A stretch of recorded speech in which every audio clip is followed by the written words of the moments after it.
Today we're going to make a homemade pizza. Tara, samahan nyo kami.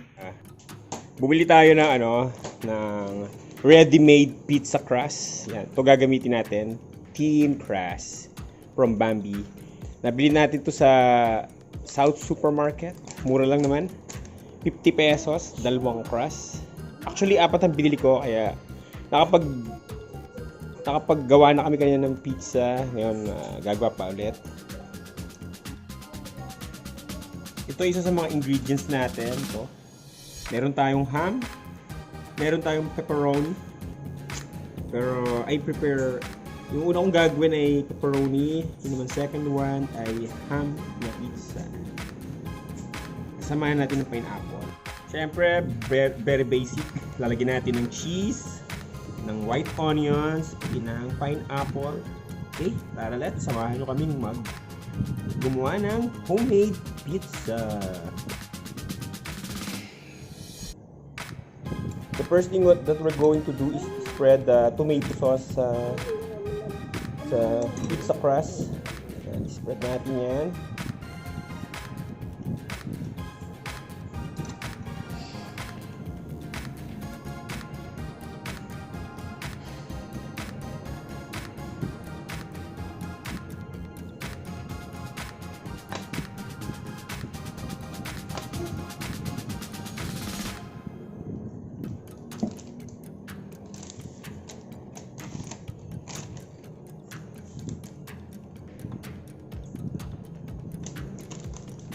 Ng cheese all over the pizza crust para pag siya hinit sa oven, matutunaw siya.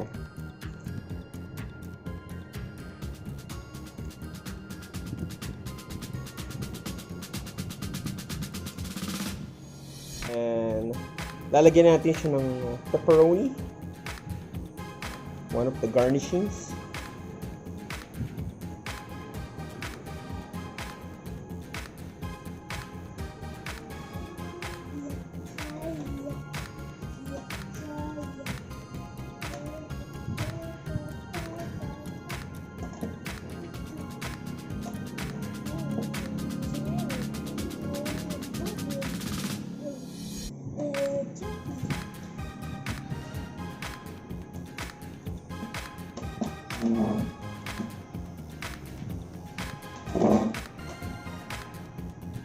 Since naman to, homemade, hindi na natin titipirin sa lako kasi tayo din naman nakakain eh. Yan. Paliguan natin ng pepperoni.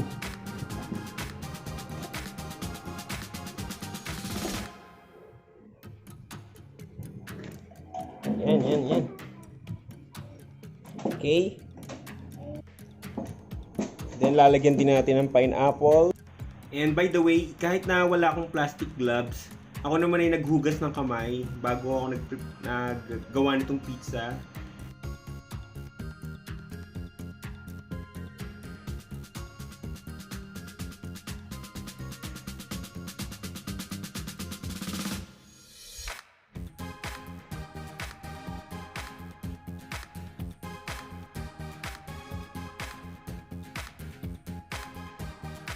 Then, syempre, lalagyan natin ng white onions para masarap.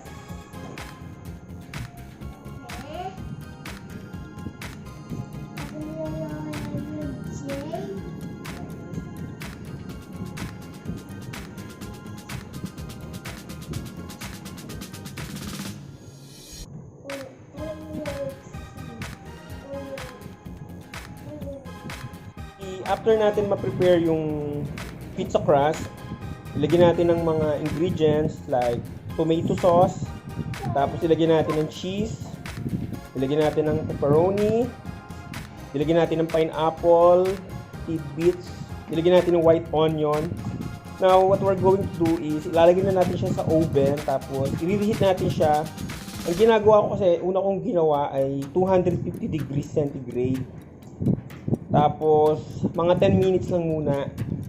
Yung una ko kasing experiment na ginawa ko 15, medyo nasulo. Kaya, yan. Gawa ulit tayo. Ito naman isang variation ng ginawa kong pizza. Dahil sobrang dami ng ham na na-slice ko. Yan, makikita nyo. Binudburan ko na ng sandamakmak na ham. Ayan. Niligaw ko ng sandamakmak na ham pati cheese. Kaya hopefully mas masarap to kaysa sa pepperoni. So, ayan na nga. Ilagay na natin tong pizza, ating homemade pizza dito sa oven. Gagawin natin ay gamitin natin ay 250 degrees centigrade. Tapos yung heating niya, ayoko nang gumamit ng up and down. Meron kasi dito kasi sa oven, merong down, merong up and down, tapos merong up. Yung upper portion lang ang gusto kong mag-heat kasi pag ginamit ko din at the same time yung down, nasusunog yung ilalim. At least to, pag up lang, hindi siya masusunog. Tama lang para siya maluto. So I'm going to set this at 10 minutes. Okay, tayo natin maluto.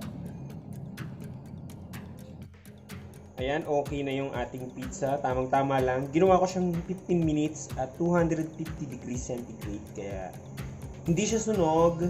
Tama lang.